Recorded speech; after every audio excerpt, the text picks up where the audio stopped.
Hello and welcome to this unboxing and first impressions video of the Marvel Legends MODOK model. Let's get this looked at. So it comes in parts and I'm going to hopefully put it all together now.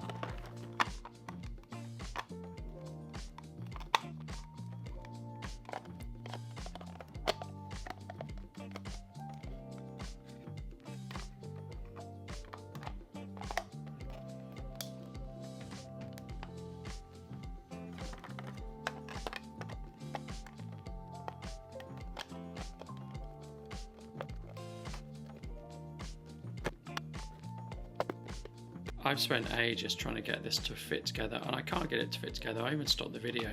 So this fits together perfectly fine, but I can't fit the thing together if I put this in. I just cannot get it to work at all. I can't get it to fit in together